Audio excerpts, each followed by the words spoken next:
Welcome to the Diversity Connector podcast, where we explore the rich tapestry of human experiences. I'm your host, Gertrude Mache, and I'd like to acknowledge the traditional custodians of the country on which we meet today. I would also like to pay my respects to elders, past, present, and emerging. And together, as we dive into conversations that bridge cultures, challenge stereotypes, and celebrate the unique perspectives each of us brings to the table. Each episode is a journey through stories and insights from a kaleidoscope of voices, each sharing their colorful narrative. Whether you're at home, on the go, or just anywhere in between, you're now part of a community that values understanding, inclusivity, and the beauty of diversity. So plug in your headphones, get comfortable, and let's connect through the power of our shared stories. Welcome, and thank you for joining us on the Diversity Connector podcast. Hello, everybody, and welcome back to the Diversity Connector. This is Gertrude Mache here in beautiful Melbourne, Australia. And today I am graced with the presence of yet another fascinating guest. Welcome, welcome, welcome to our show. Please tell everybody your full name, where you're based, and share your story with us today.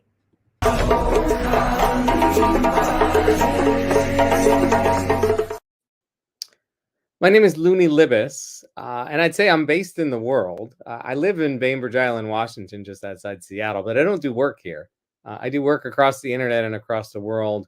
I do a few different things, but my primary work is called Africa Eats. It is an investment holding company. It's a different model than anyone's seen to try and solve a whole bunch of different problems in Africa. First and foremost, our focus is on hunger and poverty. We're trying to make a dent in hunger and poverty across the continent. And we think the solution to that is for-profit investing, capitalism, not charity. I'll get into how that works in a bit. But in terms of the model we're using is one that's really rare and maybe not tried before in Africa. It's a mashup of a little bit of venture capital, a lot of business accelerator, and a page from Berkshire Hathaway, which sounds a little strange. So what we do is we find great companies, we invest a little bit in them, we take minority interests, we do more and more investing in them. We help. We're usually the first check, and our goal is to get them past $1 million in revenue. We tend to find them when they're pretty small. And again, they're focused on hunger and poverty at Africa Eats. Second piece is business accelerator. We try and get them past $1 million as quickly as we can, 2 or 3 or 4 years, and then past $10 million in revenue and then onward. Like we're trying to make big, established national scale companies that can then be regional and then be Pan-African. And then that third piece is really strange. We took a page from Berkshire Hathaway. So what does that mean? Well, a typical venture capital investor, they invest in a company, and then as soon as they own a piece, a minority share, they're thinking about, how do I get out? How do I get an exit? How do I get my money back? We don't do that. We took this page of Warren Buffett and Charlie Munger's strategy, which is, if you find a great company, why would you sell it? So we find great companies, we buy some, and we have no intent of ever selling. We intend to grow these companies again into big companies, but we ourselves as Africa Eats have no intent of ever selling them. Some will get purchased along the way, but hopefully many of them will be the multi-billion-dollar Pan-African companies in the 2030s and 2040s that are household names. And Africa Eats will just be a collection of those, an investment vehicle for finding the next bunch and helping them get past $1 million and 10 million and so forth. We've been doing this for 3 years. The way we found all these companies, or at least all the entrepreneurs to start with, was one of my other hats. It's called Fledge. It's a global network of impact accelerators. What's that mean? It's a company that finds little companies, does a lot of training, does a little bit of investing, and helps them get to be $100,000, $200,000, $300,000 in revenue. So I've been doing that work for over a decade. And I had, in doing that work, collected about 24 African companies, about 100 all over the world, but about 24 in Africa. And what we were seeing is yet one more problem we're solving. What we were seeing was we could get them to be, $250,000 in scale, but then no one cared. There weren't any investors that cared about companies of that small stature. And so we had to create something. We had to solve the problem. It's called the missing middle of capital. We had to do something to fill in the missing middle. And the best thing we could think of was Africa Eats, this holding company model with little bits of ideas from here and there. And so we did that. We launched it in 2020. And when we launched it, we had one company that was doing $1 million in business. Now we have, I think it's 8 or 9. And the biggest one will do 15 million this year. And when we met them as Fledge, about 10 years ago, it was $100,000. So they've grown 150-fold. We've had some others grow 20 or 30-fold. A lot of them grow 10-fold. Like, this model works. We're getting these basically new entrepreneurs who have never done this before. We're teaching them what they need to know to grow significant businesses. And then that piece about no charity, but doing this in the for-profit world, this is how it works. So we see 2 major causes of hunger and poverty across Africa. On the hunger side, too much food that gets grown in Africa gets lost before it gets to the fork. And the research has shown it's 30 or 40, 50 or 50%, depending on the food crop. So literally, of all the onions that are grown on the continent, 30 or 40% never make it to a plate. They get lost at the farm. They get lost on the way to the market.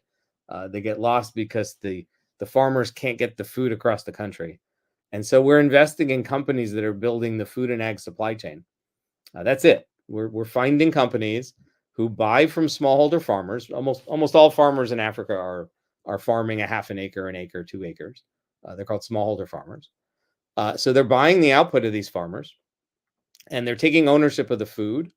And in doing that, they're lowering what's called the post-harvest losses down to single digits, 2, 3, 4, 5% from 30 or 40 or 50. And then secondly, in terms of poverty, it's really simple. They're paying for the food. So these farmers, who are typically subsistence farmers with a teeny bit of surplus in good years, now have an income.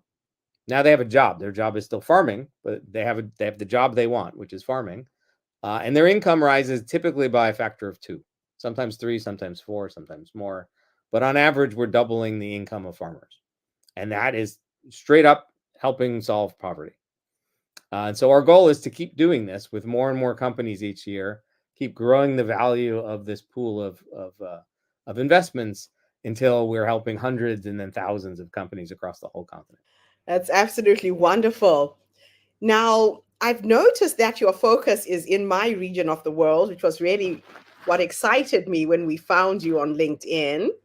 You are in sub-Saharan Africa. Is there any particular reason why sub-Saharan Africa? Yeah, so Fledge was global, or Fledge is global, it still runs. And we had invested, as I said, in over 100 companies around the world, something like 30, 35, 38 countries on every continent but the one you're living on right now. And the one place in the world that had the biggest issue around this missing middle of capital, the biggest place we had in our portfolio where there weren't any follow-on funders, was Africa. So when the pandemic hit, I had already written the plan pre-pandemic, but when the pandemic hit, I got worried. I worry about places in the world with poor healthcare. And I said, this could be significant. The disruptions could cause a huge amount of hunger. And we have the tools to fix it. Let's go fix it. And so I turned to my investors. We raised the money to get Africa Eats off the ground in the middle of 2020 when we're all locked in. And we launched it legally, we launched it in July. So in the middle of a crisis, something good actually came out of this. I know that the Chinese write the word for crisis with 2 symbols. One is danger, the other is opportunity. Were you not afraid of the challenges that would happen during these lockdowns? What made you go in despite what was going on in the world? We expected challenges. In fact, the way that we chose who got money in that first year was who was mitigating the pandemic. They were pitching us ideas on what to fund. And if it had anything to do with pandemic mitigation or pandemic prep, then they got funded and everyone else had to wait. And, we expect, because we're investing and working with young companies, our expectation is there'll be a lot of failure. It comes with the Yes. business. And we were incredibly surprised that the pandemic wasn't that bad in Africa. That was Yeah. surprise number one. But the bigger surprise was that we lost no companies in 20 and 21. None. That is fascinating. So, what were the biggest challenges and opportunities that you encountered while scaling Africa Eats and supporting this portfolio of companies? Biggest challenge overall has always been capital. And so you want some statistics, we'll jump in there. At least most Americans I know don't know how many people live in Africa. It's Yes. 1.4 billion, more or less. It's the same population as India and China for the continent. Only 1.2 billion sub-Saharan, but give it 3 years and that will get back to 1.4 billion. And the population will be 2 billion in 10 years. It's grown fast. And despite the fact that then, was that 1 in 5 people are African, the total amount of wealth that sits on that continent is about 1.2% of all the wealth there is in the world. That there is more wealth here in the city of Seattle than in all of Africa. And so the challenge when you're trying to build businesses is that you need money. There's no shortcut. There's no way to not need money to grow businesses. And we can't find it in the continent of Africa. We have to find it in the US, in Canada and Europe, right in the global north. So, with regards to sustainability and impact, how does Africa Eats balance the dual goals of profitability and social or environmental impact, especially in the context of the rapid growth and expansion? Yeah, the secret is you pick companies where the business is the impact. So if you're investing in a company that, let's say, is aggregating honey, and so you are either giving away the beehives or selling the beehives, and then you're turning around and buying the honey and the beeswax from the farmers, and the impact then is better crop yields and higher incomes. And so you never have to sit around and say, which should we do today, the impact or the business? They're one and the same. If you sell some beehives or get more beehives out, then you are helping more farmers. And if you're buying the outputs of the beehives, you are literally handing over money and solving poverty. And so all of our companies have this structure. They all have the structure where the impact is embedded in the product or service. So all they have to do is run the business. Once you set it up that way, every board meeting, every investor meeting, every management meeting is solely about how do you grow the business? Because if you grow the business, you grow the impact.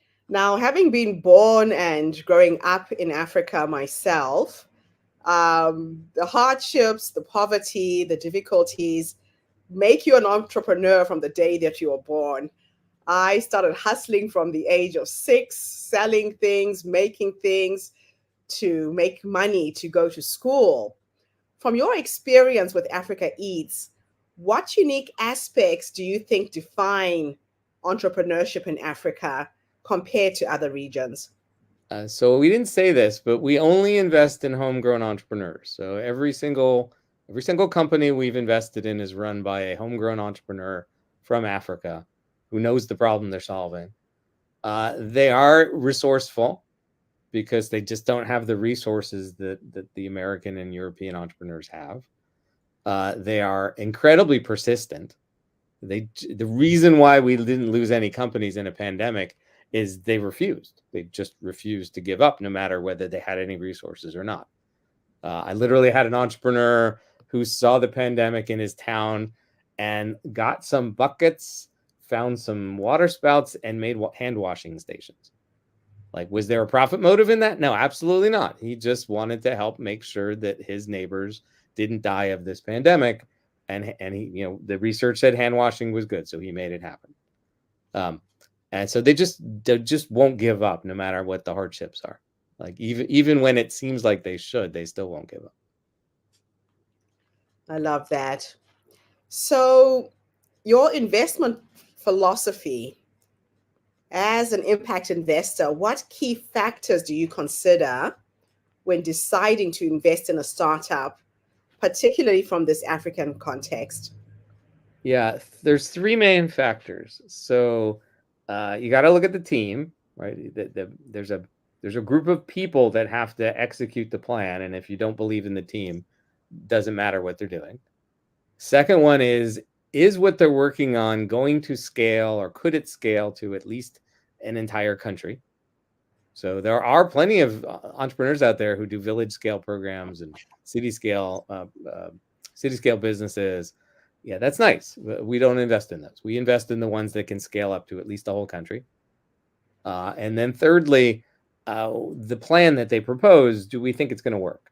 What do we think the odds of success of that plan are? And these days, we tend to find companies that already have at least some progress that we can see. It might be, $30,000 a year in revenue and a handful of customers, but like the model that they propose is actually working. And then within that odds of success is how much money is it going to take to go and make this bigger? And so we'll always ask at the beginning, like, what's it going to take to double? No matter what size they are, whether it's 30,000 or 100,000 or $500,000 a year, what do you need to double? What money do you need? What equipment do you need? What people do you need? And so forth. And if the cost of doing that is reasonable, generally that means less than the amount of revenue we're talking about doubling, then we'll invest if all those things come true. Fantastic. So how has the role of technology played in the growth and operation of Africa Eats and its associated companies? Yeah, the whole world talks about tech. We use as little as possible. We have no technology companies. There's no companies in our portfolio whose product is software or whose service is software. That doesn't mean there's no technology. There's a little bit of bespoke software that helps optimize the businesses. But basically, the key technologies are cell phones for communications and trucks for moving food. Right, a 19th century solution of large vehicles with motors that can get from A to B. Without that, we can't operate. But that's 150-year-old technology.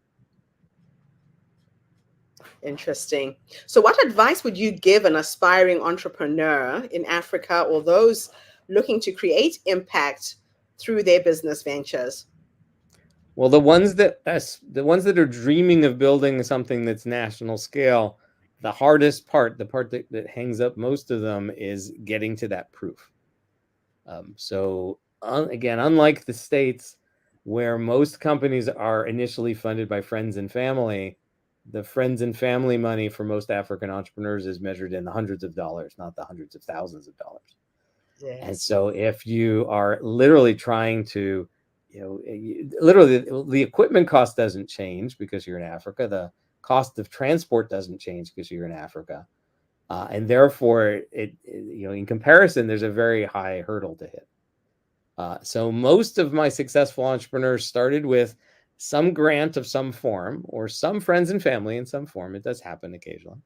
And I mean, $5,000 or $10,000 or $20,000. They took this initial amount of capital, and what caught my eye and what catches other investors' eyes is, let's just say you had $10,000. If you can build a business that's earning $15,000, more than that original money, that looks interesting. Because we never see anything like that in the States. We never see a company that raised $1 million and did 10 million in revenue. We never saw a company that raised $500,000 and is earning 2 million in revenue. It's always the other way around in the States. We took $10 million and look, we have a business that breaks even. How big's the business? It's tiny. But in Africa, it's possible to do the other way. For every dollar invested, you can make a business. Right. It's possible in Africa that every dollar that's put in creates more than $1 of revenue. And that then is a virtuous cycle that gets a company bigger and bigger and bigger. So what is your vision for the future of Africa Eats, and how do you see it evolving in the next 5 to 10 years? All right. So the plan has always been to take Africa Eats public, to be a listed company, both in Africa and in London. And so the big grand vision for the 2030s is that some American, some German person, some French or Dutch person is reading the business news. And in the 2030s, Africa is going to always be in the business news. It's the next place, right? Economically.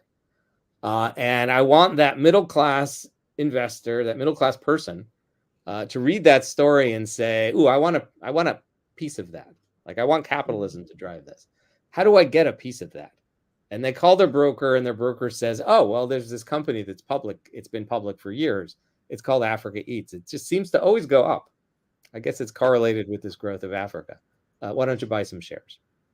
And that's how we get the money from the global north into these companies in Africa, is Africa Eats, and then copycats that follow that same model. Now, one of the things that again attracted me to connect with you is the whole concept of moving away from the nonprofit model in solving Africa's problems.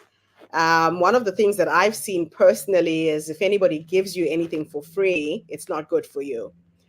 What you're doing is true empowerment in teaching people how to fish, how to use their resources. What is it about nonprofits not working that you've seen? It's the incentives. So I do some work that's grant funded in Africa. The Land Accelerator is a fledged program that runs in Africa. And when we're picking the companies to invite into that program, and again, same type of companies as in Africa Eats. In fact, some of the graduates are in Africa Eats. But when we're sitting around as the grant funded program, which is run by a nonprofit, run by an NGO, but I'm on the committee that's picking the companies, we're looking at which ones do we think could make a good impact with this small grant we're going to make to them. And literally like on that project basis, not which ones are going to be giant companies in 10 years, but which ones where will $5,000 or $10,000 actually make a difference to, which doesn't correlate then with who's going to invest in them later. And the other thing that gets confused in this model is, again, going back to the missing middle of capital. There's billions of dollars missing in Africa in terms of this missing middle. And the needs of great companies that are still small in Africa is $50,000, $100,000, $200,000, not $5,000. And so I will pick on one like Tony Elumelu, billionaire from Nigeria, if not mistaken. He works with entrepreneurs as well, and he'll grant $5,000 to many of them, hundreds of them. And almost every company I work with has a Tony Elumelu grant, and they'll all say it's great, it's lovely. It wasn't enough. It wasn't anywhere near enough. But I'm not going to turn down $5,000. So there's the mismatch in the nonprofit world that they're just not. They're not doing enough. Like they're not even doing the minimal amount in some cases. They're doing less than the minimum amount. They'll do it for a few years, and then they'll step back and go, "Well, oh, I don't see that stopped working. That didn't just steamroll and keep going." Versus the for-profit model, just to compare and contrast, where we're investing in companies that are profitable. We're putting in some money to make them bigger, hopefully doubled. Like it might take 2 years to double, but they tend to be doubling. And they're profitable, which means once we get them going, they have the profits they can reinvest to do more and have a bigger impact and so forth. And so it's the view on the for-profit side of how does this turn into a flywheel is one of the terms, or a virtuous cycle or a continuous cycle versus how do I get this project done? Reflecting on your diverse career as an entrepreneur, a mentor, and investor, what are some of the key lessons that you've learned that you believe are critical for the success of impact entrepreneurship? Business is business. One thing I was surprised of, again, I've been doing this for a decade, but it still surprises me that my 20 years experience building software companies, because that's what I did for my first 20 years of my career, that knowledge of running those companies applies to companies that collect onions or bananas or make cook stoves. Like I was incredibly surprised that that's true, because it's just a matter of bringing something to market that someone wants to buy, and then how you organize and run the internals of that. One thing that gets in the way for many entrepreneurs is they don't know how to do that. They have the dream of the success, and they have enough knowledge. It's not that they don't know the first thing in entrepreneurship. The problem is they do know the first thing, and sometimes the third thing and the eighth thing, but they don't know the second and the fourth and the fifth and the seventh. And there's 100 things you have to know, and that all gets in the way. So that again, I'm not quite answering your question, but that again is basically what I do now. Is I fill in those gaps. I fill in. Oh, yeah, you're missing that seventh piece there. You're missing the financial management, or your brand has some issues, or you need to figure out how to not do ops yourself. You need how to figure out how to hire an ops team and so forth. Yeah, so you're really facilitating and showing the entrepreneurs their blind spots. Sometimes you're in the trenches doing the work. You can't even see the wood from the trees. They're in the trenches. I'm just watching the trenches and pointing out the holes in the ground or the collapsing walls. I like that. Now, if you could go back to the younger you, the young man who went out on this adventure to create flow for entrepreneurs and now focused on Africa, and give yourself 3 pieces of advice based on what you've learned so far, what would those 3 nuggets of wisdom be? Okay, well, just be clear. The Luni of 10 years ago, I had no idea he would be working in Africa and hadn't set foot on the continent yet. And the Luni of 15 years ago was just a software guy and had no idea what impact even was. That was new. And so the biggest piece of advice I would give, I used to tell entrepreneurs back in my tech days that, look, if you're going to start a company, it's going to consume all of your time. It doesn't matter what it is. It will consume all of your waking hours. And if it doesn't, don't do the company. Like if you don't wake up in the morning and start thinking about your company, go to sleep at night and think about your company. And if all your friends are not totally tired of you talking about this company, don't do it. You haven't passed the right test yet. So because of that, because it's going to be all consuming, do the one that's the biggest potential company, because the small ones and the big ones take just as much effort. I changed that advice 10 years ago. And so I would tell myself, 11 years ago, it's going to consume all your time. Do the one that's most impactful, right? And either way, odds are you're going to fail. Right? So, lucky here, I'm sitting here 3 years into Africa Eats. We're doing great. And most of my companies are doing great. But, failure will come. So if you're going to do one of these efforts, if it fails, it fails. It doesn't matter what you did. But if you succeed, you might as well do the one that's going to have the biggest impact in the world. And in terms of where in the world can you have that biggest impact? Yeah, it's hard to say Africa isn't that spot. Like if you had to pick a region, right? And you said country on your TED Talk. We get chastised when we say that. It's not a country. It's 54 countries or 45 sub-Saharan, more or less. And do you know why I say country in my TED Talk?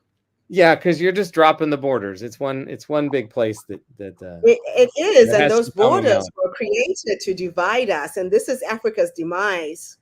Right now, we are fighting each other, we are blocking each other, we're not working together on the continent, and until we start thinking in that collective sense, which was intrinsically how we are as a people, colonialism messed up Africa in a big way.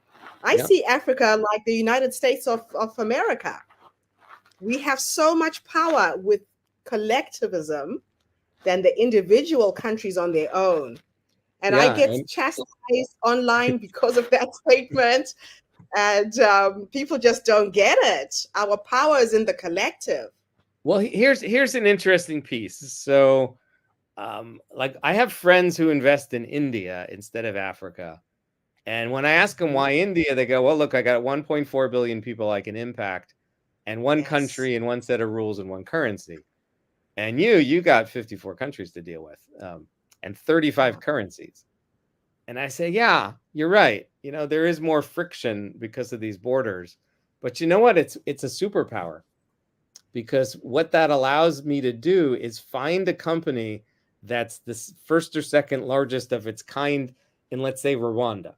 Small little country, or Tanzania, a country that most investors are afraid of and shouldn't be. I haven't done Zimbabwe yet, talking about afraid of.